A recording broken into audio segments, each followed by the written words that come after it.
نہایت ہی واجب الاحترام میرے بزرگوں، دوستوں اور عزیز بھائیوں، اللہ رب العزت کا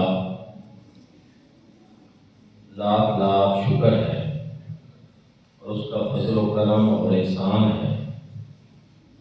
کہ اس نے ہمیں اس فانی زندگی میں ایک مرتبہ پھر رمضان المبارک جیسا رحمتوں اور برکتوں والا مہینہ عطا فرمایا۔ رمضان المبارک خوش نصیب لوگوں کو میسر آتا ہے اور پھر یقیناً وہ لوگ سعادت مند ہوتے ہیں جو اس ماہ مبارک میں اپنے روٹھے ہوئے رب کو منا لیتے ہیں، اللہ رب العزت کی رضا کے حصول کے لیے بھوک پیاس برداشت کرتے ہیں اور خواہشات نفسانی سے اپنے آپ کو روکتے ہیں۔ دوستان ذیوکار، بظاہر اس میں ایک مشکل ہے کہ دن بھر بھوک کو برداشت کرنا، پیاس کو برداشت کرنا اور پھر ایک دن نہیں مسلسل 30 دن اس عمل کو بار بار دہرانا، یہ بظاہر دشوار ہے، مشکل ہے، لیکن اللہ رب العزت کی محبت میں انسان یہ کر گزرتا ہے۔ جس کے پیش نظر رب تعالیٰ کی رضا حاصل کرنا ہو، اس کے لیے پھر یہ کام کوئی مشکل نہیں رہے۔ دوستو، اس تمام تر دشواری کے باوجود آپ اس کے محبت کے پہلوؤں کو اگر دیکھیں، اس کے لطیف پہلوؤں کو دیکھیں کہ اللہ رب العزت نے قرآن مجید فرقان حمید میں جہاں روزوں کو فرض کرنے کا حکم دیا ہے، وہاں ارشاد فرمایا یا ایھا الذین آمنوا، اے ایمان والو۔ یہ خطاب ہی بڑا محبت بھرا ہے، یہ انداز ہی بڑا محبت بھرا ہے کہ اس کا مطلب یہ ہے کہ کوئی خاص نعمت عطا کی جا رہی ہے، کوئی خاص چیز عطا کی جا رہی ہے، کیونکہ یہاں خطاب یا ایھا الناس نہیں ہے، یہاں خطاب دوسرے لوگوں سے نہیں بلکہ صرف ایمان والوں سے۔ ایمان والے تو وہ خوش نصیب ہیں جن کو اللہ رب العزت نے ایمان کی دولت سے مشرف فرمایا اور اپنا بنا لیا۔ یوں سمجھ لیں کہ ایمان والے وہ ہیں جو اللہ کے اپنے ہیں، جن کو اللہ رب العزت نے دولت ایمان نصیب فرمایا۔ ایمان کوئی معمولی چیز نہیں ہے۔ اس دنیا میں ایک انسان کے پاس ایمان ہی ہے، اگر یہ سلامت رہ جائے تو سارے کام درست ہو جاتے ہیں۔ اور ایمان یہ ایسی نعمت ہے کہ یہ مال و دولت سے نہیں ملتا، یہ بادشاہی سے بھی حاصل نہیں ہوتا۔ اگر ایمان مال و دولت سے ملتا تو قارون کبھی بے ایمان نہ ہوتا۔ اگر ایمان بادشاہی اور سرداری سے ملتا تو فرعون کبھی بے ایمان نہ ہوتا۔ ایمان ملتا ہے تو اللہ رب العزت کے کرم سے ملتا ہے، یا رسول اللہ صلی اللہ علیہ وسلم کی نگاہ کرم سے ملتا ہے۔ یہ بہت بڑی دولت ہے جو خوش نصیب اور سعادت مند لوگوں کے حصے میں آتی ہے، اور پھر رب تعالیٰ ان کو مخاطب ہو کر ارشاد کرتا ہے۔ قرآن پاک میں جہاں بھی محبت کی بات ہے، جہاں بھی انعام کی بات ہے، وہاں اللہ رب العزت نے ایمان والوں کو مخاطب کیا۔ مثلا درود شریف ہے، آپ سب جانتے ہیں کتنی برکت والی رحمت والی چیز ہے، تو وہاں بھی اللہ رب العزت نے ارشاد فرمایا یا ایھا الذین آمنوا صلوا علیہ وسلم، اے ایمان والو حضور اللہ صلی اللہ علیہ وسلم پہ درود بھی بھیجو اور سلام بھی بھیجو۔ ایمان والوں کو خطاب کیا، تو روزے کی باری آئی تو یہاں بھی اللہ رب العزت نے ایمان والوں کو مخاطب فرمایا کہ اے ایمان والو یا ایھا الذین آمنوا، کہ صاحب ایمان ہو چکے ہو تم، اور روزہ چونکہ ارکان اسلام میں سے، روزہ ارکان اسلام میں سے ایک اہم ترین رکن ہے،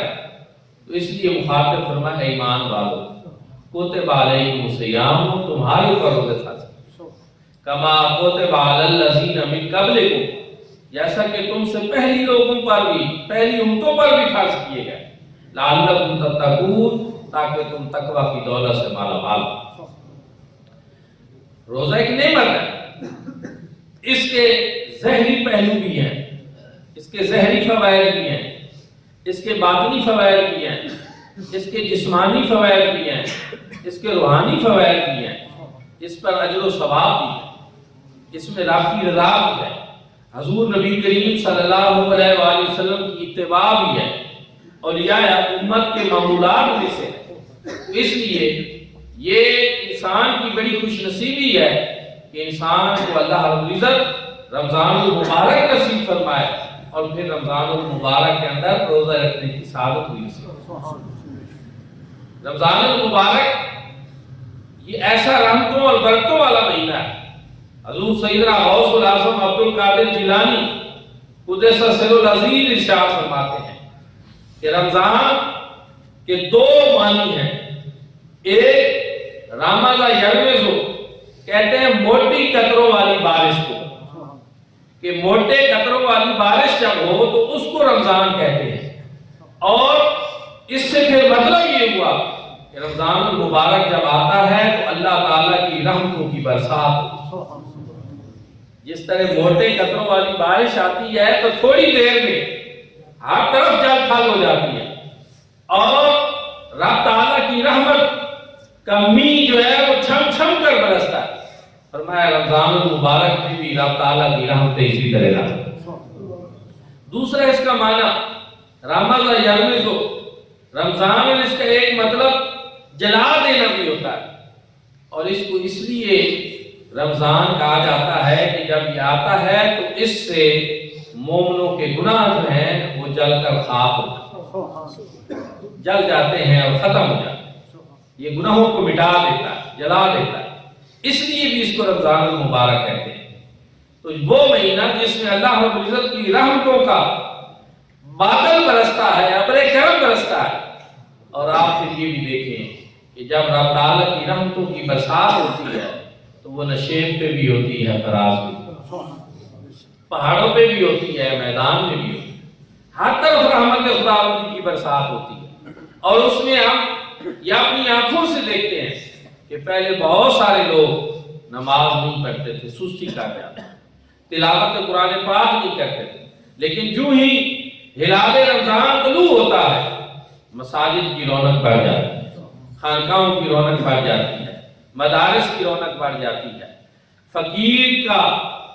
کٹیا ہو یا کسی وزیر کا بنگلہ ہو، ہر طرف سے قرآن پاک کی صدائیں سننے کو۔ یہ ایک بہت بڑا انقلاب ہے جو پیدا ہو جاتا ہے، لیکن کس وجہ سے؟ رمضان المبارک کی آمد کی وجہ سے، رمضان المبارک کی برکت کی وجہ سے گناہگاروں کے قدم اللہ کے گھر کی طرف اٹھنا شروع ہو جاتے ہیں، اذان کی آواز آتی ہے، مساجد کی طرف لوگ چل کر، پہلے بھی وہی لوگ تھے، 11 مہینے وہی لوگ تھے، لیکن یہ تبدیلی نہیں تھی، تو یہ رمضان المبارک کی برکت کی وجہ سے اللہ رب العزت یہ توفیق عطا فرماتا ہے۔ اور پھر اس میں ہم یہ دیکھتے ہیں کہ دو طرح کے لوگ ہمیں نظر آتے ہیں، ایک وہ جو رمضان المبارک سے پہلے سست تھے، لیکن رمضان المبارک آیا تو عبادت میں چستی آ گئی، رونق آ گئی، اور مساجد کی طرف لگاؤ بڑھ گیا، لیکن کچھ ایسے لوگ بھی ہم آج بھی ہم دیکھتے ہیں رمضان المبارک کے اس بابرکت مہینے کے آنے کے بعد بھی ان کو مسجد میں آنا نصیب نہیں ہوتا، روزہ رکھنا نصیب نہیں ہوتا، وہ دنیا کے مشاغل میں اسی طرح رہتے ہیں، کوئی تبدیلی نہیں آتی۔ یہ فرق کیا ہے؟ تو صوفیاء کرام کہتے ہیں کہ اصل میں جب بارش ہو تو وہ فائدہ صرف اس درخت کو دیتی ہے جس کی جڑ سرسبز، پھر اس پہ شاخیں بھی آ جاتی ہیں، پھول بھی لگ جاتے ہیں اور وہ درخت تر و تازہ ہو جاتا ہے۔ لیکن وہ درخت جس کی جڑ ہی خشک ہو جائے پھر اس پہ جتنی بھی بارش آ جائے اس کو کوئی فائدہ نہیں دیتی۔ تو یہ رمضان المبارک میں رب تعالیٰ کی رحمتوں کی جب برسات ہوتی ہے تو وہ بندہ مومن جس کے ایمان کی جڑ ابھی خشک نہیں ہوئی ہوتی، اس میں کوئی ایمان کی تری، کوئی سبزہ باقی ہوتا ہے، تو رب تعالیٰ کی رحمتوں کی یہ جب برسات ہوتی ہے تو پھر نماز کی صورت میں، تراویح کی صورت میں، روزوں کی صورت میں اس میں پھر پھل پھول آنا شروع ہو جاتا ہے۔ اس کی ایمان کی جڑ ابھی خشک نہیں ہوتی تو ایمان کے اس تنے پہ پھر یہ ٹہنیاں اور شاخیں نکلنا شروع ہو جاتی ہیں۔ لیکن وہ بد نصیب کہ جس کے ایمان کی جڑ ہی خشک ہو چکی ہے پھر اس کو کوئی فائدہ نہیں۔ پھر رمضان المبارک کے باوجود بھی اس کو اللہ کے گھر میں آنا نصیب نہیں۔ اس لیے میرے بھائیوں اور دوستوں، ہم سب کو اپنے حال کے اوپر جو ہے وہ غور کرنا چاہیے کہ کہیں رب تعالی ہمارے اوپر ناراض ہو گئی ہے۔ رمضان المبارک آیا ہے تو کوئی تبدیلی ہمارے اندر آئی ہے۔ پھر اس میں نے ایک اور قول پڑھا، بزرگان دین فرماتے ہیں کہ جس بندے کا رمضان کا مہینہ جس طرح گزرتا ہے پھر اس کا پورا سال اس طرح گزرتا ہے۔ کہ اگر رمضان عبادت میں گزرا، رمضان المبارک میں سستی نہ رہی، رمضان المبارک میں اللہ کی طاعت اور بندگی نصیب رہی، تو پھر یہ برکت سال کے باقی 11 مہینوں میں بھی نصیب۔ اور جو رمضان المبارک کے باوجود بھی سست رہا، عبادت نہ کی، غافل رہا، یاد الہی سے غفلت میں رہا، وہ سال کے باقی مہینوں میں بھی غافل رہے۔ اس لیے رمضان المبارک اس کو غنیمت سمجھنا چاہیے۔ قرآن پاک نے بیان کیا کہ یہ گنتی کے چاند ہیں۔ ابھی آج ہم رمضان المبارک کی آمد کے فضائل بیان کر رہے ہیں، بس دن گزر جائیں گے، پتہ ہی نہیں چلے گا کہ ایک دن جمعۃ الوداع ہو اور پھر یہ مہینہ چلا جائے گا۔ یہ اللہ رب العزت کا بڑا ہی معزز اور مکرم مہمان ہے جو ہمارے درمیان تشریف فرما اور گنتی کے چاند دیں۔ اور پھر میں تو خود بڑا حیران ہوتا ہوں، یہاں وادی سون میں میرے لیے یہ بات بڑی حیرت انگیز ہے کہ اگر وادی سون میں رمضان المبارک نصیب ہو اور اس طرح کے دن ہو، نہ بھوک کا پتہ چلتا ہے نہ پیاس کا پتہ، رحمتوں کی برسات ہو رہی، اور پھر بھی انسان اگر غافل رہے تو یہ بڑی محرومی اور بدبختی والی بات ہے۔ یہاں اللہ رب العزت کا کتنا کرم ہے کہ یہاں یہ نہیں ہے کہ اگر ایسا موسم نصیب ہوا ہے تو ہمارے روزے کے اجر میں کوئی کمی کر دی جائے گی، نہیں، روزے کا اجر و ثواب پورا ہو۔ اور پھر اس طرح کے موسم اور حالات بھی اللہ رب العزت نے ہمارے نصیب میں کر دی۔ اس لیے رمضان المبارک رب تعالیٰ کی رحمتوں والا ایسا مہینہ ہے کہ جس کی ایک ایک ساتھ بڑی قیمتی ہے، جس کا ایک ایک لمحہ بڑا قیمتی ہے۔ جب پتہ ہے کہ گنتی کے چاند دن ہیں تو پھر ہم اس کی کوئی ساتھ کوئی لمحہ بھی غفلت کے اندر نہ گزاریں۔ پھر میں پڑھ رہا تھا کہ اگر کوئی بندہ زیادہ بندگی نہ کر سکے اور اس کو یہ خدشہ ہو کہ میں گناہوں میں مبتلا رہوں گا، جھوٹ بولوں گا، باہر جا کر غفلت کروں گا، چغلی کھاؤں گا، غیبت کروں گا، تو وہ کہتے ہیں کہ روزہ رکھ کر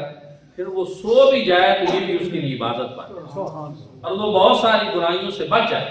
کیونکہ اس میں صرف بھوک اور پیاس مقصود نہیں ہے، اس میں ساتھ بہت ساری برائیوں سے اپنے آپ کو بچانا بھی مقصود۔ اور روزے میں ایک بات اور ہے، روزہ ہمیں یہ چیز سکھاتا ہے، اس چیز کا درس دیتا ہے کہ آپ نے اللہ رب العزت کی جو منع کردہ چیزیں ہیں ان سے اپنے آپ کو بچانا ہے، لیکن روزہ رکھ کر آپ نے بہت ساری وہ چیزیں جو عام دنوں میں آپ کے لیے عام حالات میں حلال ہے ان سے بھی آپ نے آپ کو روکنا، ایک پریکٹس کرنی ہے۔ یہ ایک ریفریشر کورس ہے، گناہوں سے اپنے آپ کو بچانے کے لیے یہ ایک پریکٹس ہے کہ ہم نے ان چیزوں سے تو ویسے ہی رکنا ہے جن سے اللہ پاک نے ہمیشہ کے لیے منع کر دیا۔ گالم گلوچ ہے، جھوٹ ہے، غیبت ہے، بدکاری ہے، کوئی بھی غلط کام ہے، اس سے تو ہم نے رکنا ہی ہے، لیکن صبح سے لے کر شام تک کھانا پینا جو عام دنوں میں حلال ہے، طیب ہے اور جائز ہے، آپ نے اس سے بھی آپ نے آپ کو روکا۔ پانی پینا جو ہمارے لیے عام دنوں میں، عام حالات میں جائز ہے، سحری سے پہلے بھی پی لے، بعد میں بھی افطاری کے پی لے، لیکن دن میں اس سے بھی آپ نے آپ کو روکا۔ اسی طرح اپنی بیویوں کے پاس جانا، شادی شدہ نکاح یافتہ مرد کے لیے یہ جائز اور شرعی امر ہے، لیکن رمضان المبارک میں دن بھر اپنے آپ کو اس سے بھی ہم نے روکنا ہے۔ تو یہ پریکٹس کرائی جا رہی ہے حلال چیزوں سے بھی روک کر، کہ اس میں اصل مقصود کیا ہے؟ اس میں اصل مقصود یہ ہے کہ جب اللہ پاک فرمائے نا کہ رک جاؤ، تو پھر ہم رک جائیں۔ وہ حلال کام ہے، کھانا کھانا ہے، پانی پینا، اس سے بھی روک رہا ہے تو ہم رک جائیں۔ اس میں اطاعت خداوندی کی ایک پریکٹس کروائی جا رہی ہے، اس میں درس دیا جا رہا ہے کہ بندہ مومن اپنی مرضی سے زندگی نہیں گزارتا، وہ اپنے خالق اور مالک کے احکامات کے تابع ہے۔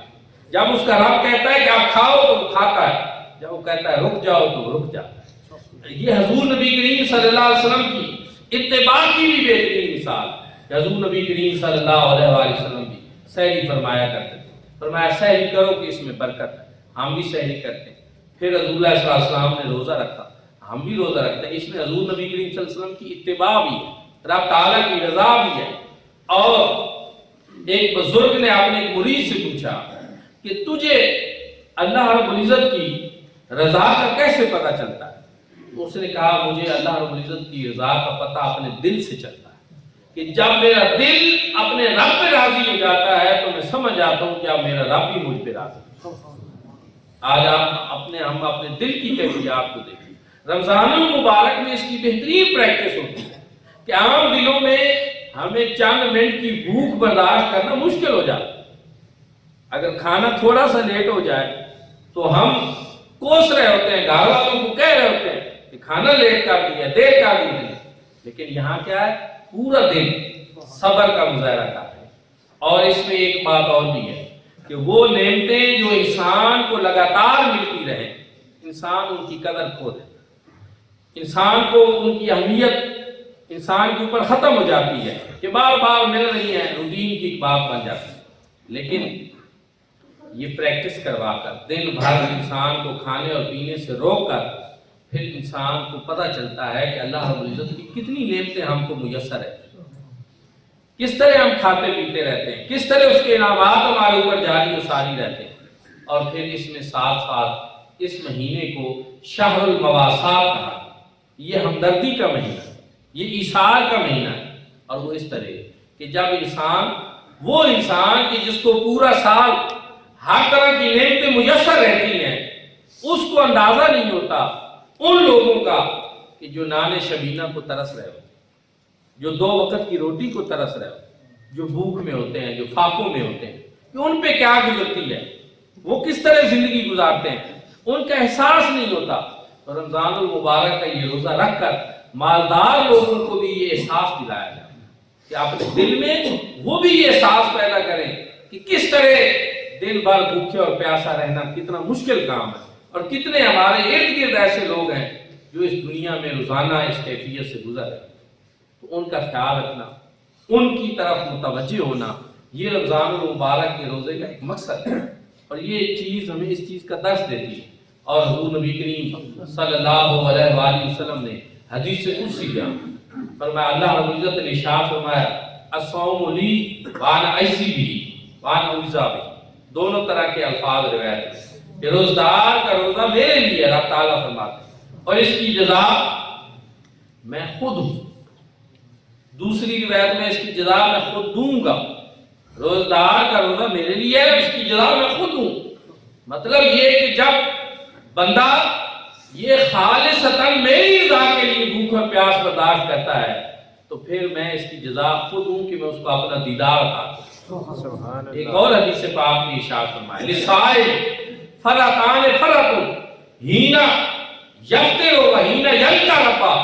فرمایا روزدار کے لیے 2 خوشیاں ہوتی ہیں۔ ایک تو وہ کہ جب وہ روزانہ افطار کرتا ہے تو اس وقت اس کو ایک خوشی نصیب ہوتی ہے، اور دوسرا یہ کہ قیامت کے دن روزے دار کو میں اپنا دیدار عطا